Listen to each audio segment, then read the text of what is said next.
Elnur emne için kamalbay. Kişi öldürgön eken statiyası var. Yenisi bizden 7.000 dolarga çıkarıp ketken. Akmak. Общий 6,5 ming jurnalı boyunca 6,5 ming kişi eкен. 6,5 ming kişi. Bari $1000'dan 300 dolardan başlap $1000 1,5 mingden берилген да акчалар. Ошондо жалпы сумма канча болуп атат? 4 milyon dolar da olsa. 4 milyon dolar. Milyon dolar. Өзү деревняда эле жашаган карапайым эле кыз экен, врач экен, кесиби боюнча. Ошо кесибин тыштап, ушинтип элдерди алдайын деп атайын Бишкекке келген окшойт да. Бул нерсеге Меделбек кызы Кундуз алдындан даярданган. 8,5 ming kişi 4 milyon so'mgo biz hozir Jabirqa o'tiramiz, jiynap ketken aldı jolu menen. $1. Bunun altında bir tavuşmaktуу adam var. Totpoyt. Bugün sotto görüp atasыздар. Televizorda uçurcak televizorunda jana Tumarda kadimkideyli Kunduz çıkıp alıp emelerdi bergen. Reklamalardı berip, anan keyin bunday reklamalardı dagы шаарларды Түркияга дубан. API Travels'ten жабыркаган жарандар 2023-жылдын соңунда октябрь ревизине арыз менен кайрылышкан. Анткени милиция кызматкерлери берген маалымат боюнча бул компанияга Кыргызстан боюнча 6 миңден ашуун жаран 4,5 миллион долларга алданган. Мунун башына турган КМ аттуу 1989-жылы туулган келин шектүү катары кармалды. Бул канча кишини алдаган? Бул 6500 кишини алдаган да. 6500 кишини алдаган ба? Бул Кыргызстан боюнча болот. Кыргызстан боюнча, Жет область боюнча 6500 кишини. Азыр Оштон деле чалышып атат элдер. Оштон где-то 150 адам бар экен. Ош, город Оштон. Областьта дагы бар экен. Общий 6,5 миң журналы боюнча 6,5 миң киши экен. 6,5 миң киши. Баары $1000'dan 300 dolardan başlap $1000 1,5 mingden берилген да акчалар. Ошондо жалпы сумма канча болуп атат? 4 milyon dolar da olsa. 4 milyon dolar. Milyon dolar. 4 milyon. Бул канча убакыт жүргүзгөн экен? 2 жыл. 2 жыл. Ошондо өзү эле кармалып атабы же чогуу дагы башка иш чогуу Азыр жалгыз. Бул эч кимге показания бербей атат азыр. Азыр в ходе следствия таптык дагы бир эжеси бар экен.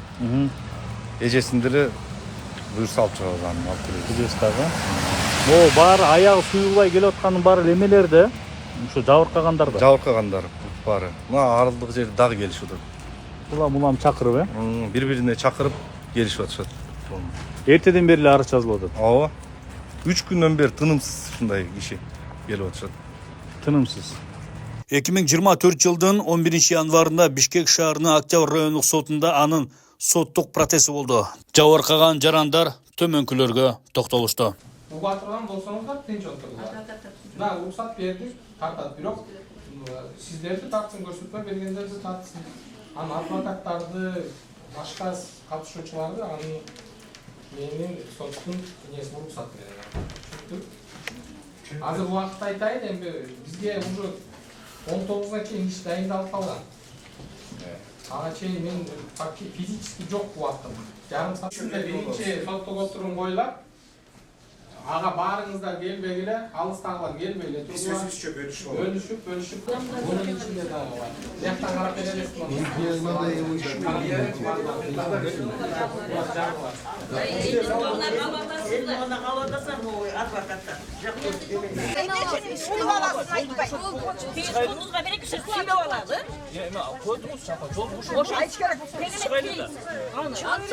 $7.000 çıkargan. Meriyadan деген коррупция жасаган жер сатып. Эмне үчүн ошо булар биздин акчаларыбыз менен ушинтип сиңдиси Элнура киши өлтүрүп атат. Өзү 8 миң адамды алдап атат. $4 миллион.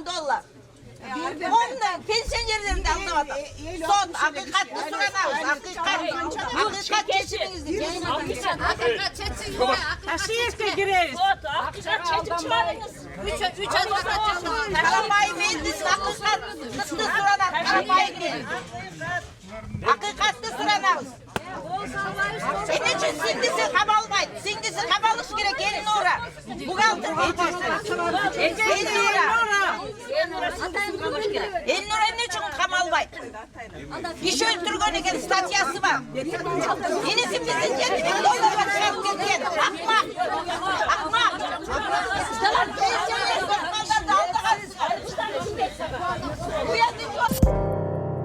8,5 миң киши болуп, биз эң аякы 22 жылы апрелдин 30-unda офис жабылды. Биринен бир ай, май айы 21 жылы өзүбүз ушу бухгалтерди арабыздан чогултуп биз ревизия жасадык.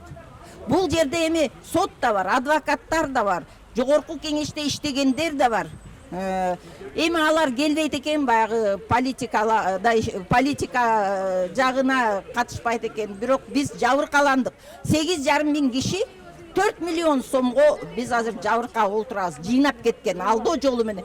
$1 бир биздин астыбызга чыгып, отчет берип, мына биз азыр лицензиясы бар экен. Кандай Министерство юстиция берип атат бунучу?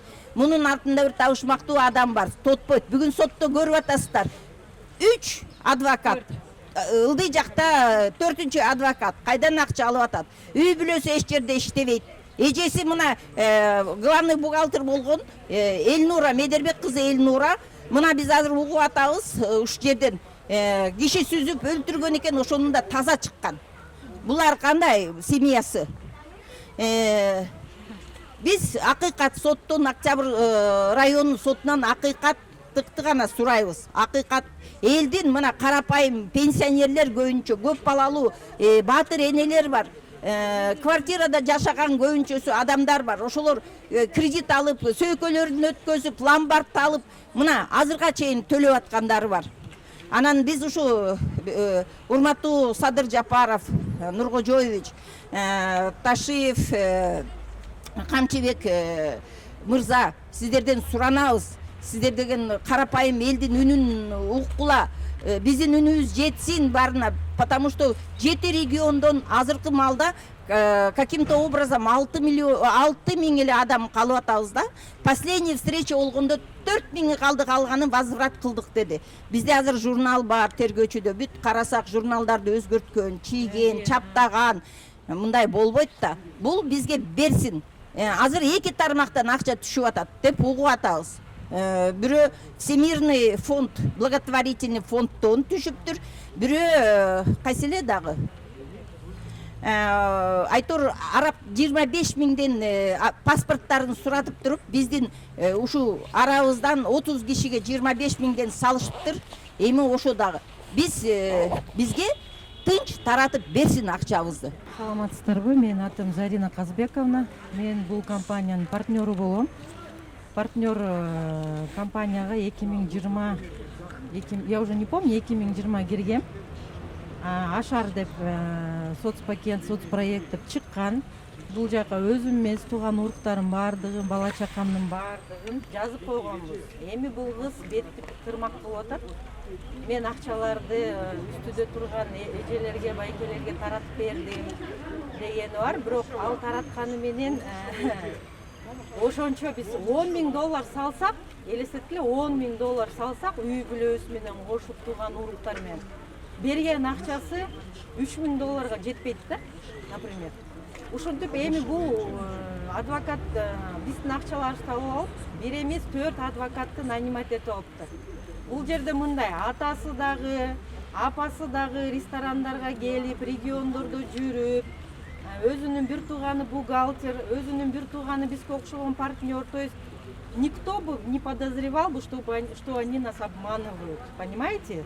То есть ее же родственники тоже с нами ошо акчаларды алып, биз менен эме алышкан. А теперь бир туугандардын баары списокто жок. То есть бүт она удалила, только азыр бир тууганын дагы защитила, өзү эле мойнуна алып алыптыр да баардыгын. Эми болсо 4 адвокат, извините, акчасы бар экен. 4 адвокат это не дешевые. Анан бала чакасын баары частный мектепте окуйт экен. Ал кызды биз азыр сүрүштүрүп келсек, өзү деревняда эле жашаган карапайым эле кыз экен, врач экен кесиби боюнча. Ошо кесибин тыштап, ушинтип элдерди алдайын деп атайын Бишкекке келген окшойт да. Анан бул жерде энеси дагы, атасы дагы региондордо жүргөн. Менин кызым менен иштешкиле тиги буу деген эмелердин баарын берген. Анын баардыгы бизде бар сүрөттөрдө. То есть ушул жерде бир туугандардын баары кошулса, биз дагы мынтип айткан жумушуңарды тыштап коюп келгиле, баарына жардам берелик депчи. Анан 207 мамлекет силердин астыңарга келет, бул ашар деп бул канадский проект, бирок бул канадский проектти бул өзү ашар кылып чыгарып алган да. Саламатсыздарбы? Менин фамилиям Кызматов Табылбек Садынович. Мен өзүм пенсионермин. Бул компанияга кандайча келип калдым. Ошол рекламадан көрүп келип эле жакшынакай ашар жолу дегенинен ошого ишендим да. И чоң команда түздүм. Ар бир киши ошо $100 салган. Бирок бул деле бизге үчүн акча. 7 дубандын эли полностью кыдырып эме кылышты. Азыр Чолпон Бердибаевна, Зарина Цай айтып келип атпайбы? Ошолордун баардыгына мен мына азыр көп нерселерге көзүм ачылып атат. Бирок негизи мен Медербек кызы Кундузду өзү директор, учредитель полностью отчетторун даже когда принимала, значит, эч кандай квитанция берилген эмес. Бул уже алдамчылыкка жатат. Себеби бухгалтерия это большие деньги очень. Поэтому кечирип коесуздар, мен баягы жарым орусча, жарым кыргызча сүйлөйдүм. Айтайын дегеним эмне? Бул нерсеге Медербек кызы Кундуз алдынтан даярданган. Алдын алуу бул. Бүт полностью план маркетингти ашар жолуна которуп, хелпер деп айланма астыга түшөт эме деп ушу элди кызыктырып, мен ошондон алданып калдым да. Ошо ашар жол болот дегенчи, хелпер, айланма. Баардыгы ошо 7 дубандын эли ушундай эме болуп алдандык да. Анан Медербек кызды мен эмне деп ойлойм?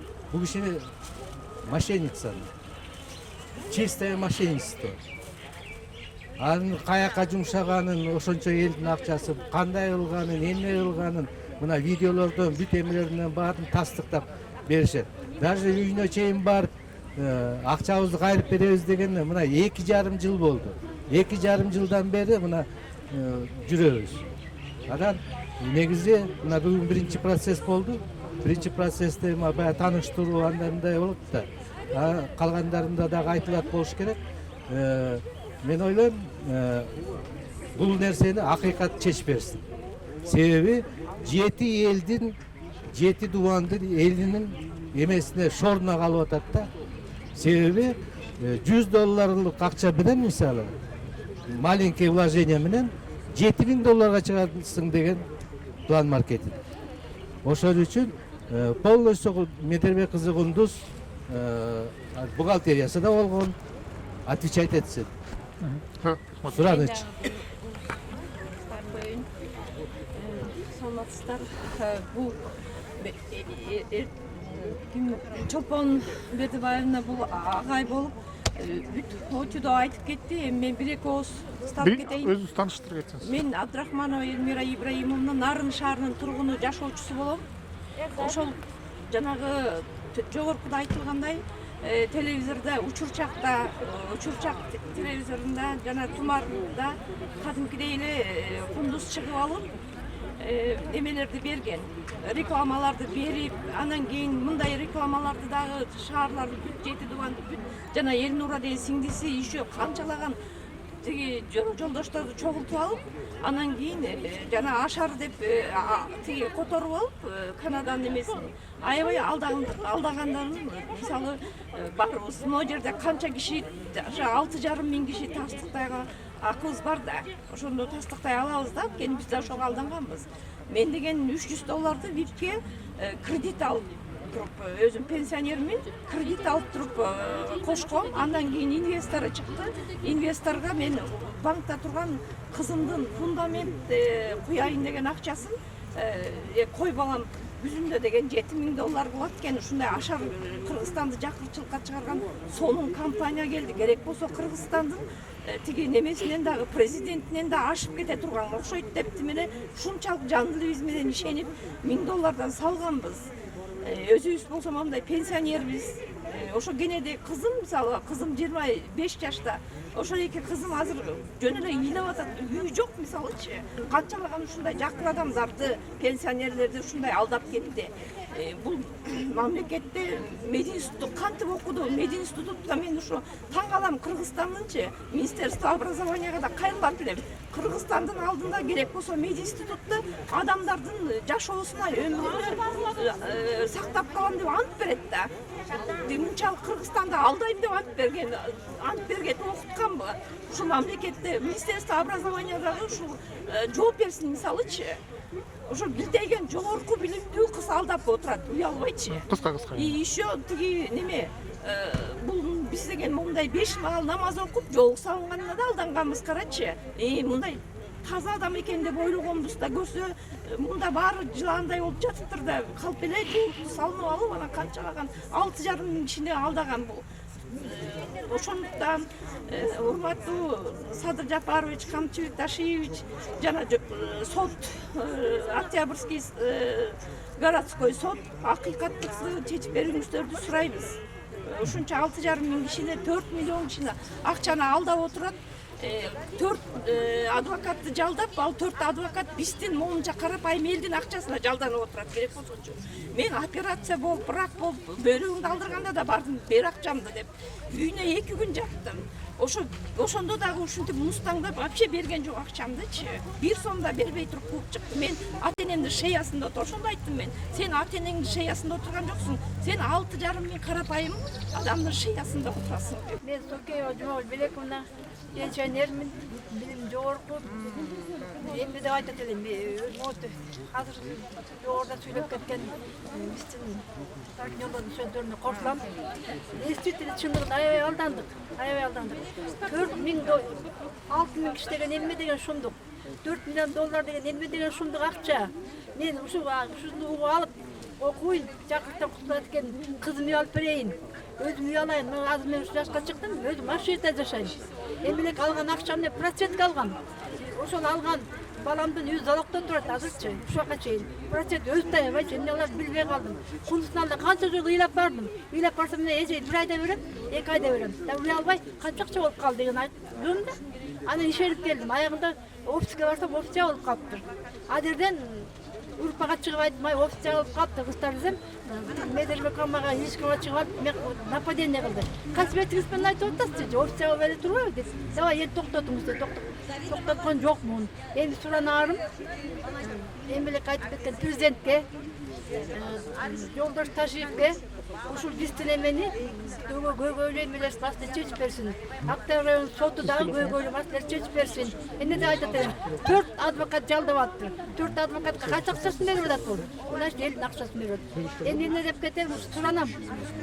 Элдин көйгөйүн сот урматтуу биздин президент Садыр Жапаров, Ташиев ушул биздин көйгөйлөрүбүздү жакшылыкка чечип акчаларды кайтарып берсин. Медербек кызы Кундуз, ей было предъявлено обвинение по многочисленным фактам мошенничества, где она, устроив вот эту вот финансовую пирамиду, обманула более 6 тысяч человек. Более 6 тысяч человек. И сегодня было судебное заседание, сегодня судья назначил порядок, установил порядок. Спасибо суде, что разрешили снимать журналистам, участвовать журналисту. Будет суд, и мы надеемся на справедливый, законный приговор. Все, спасибо.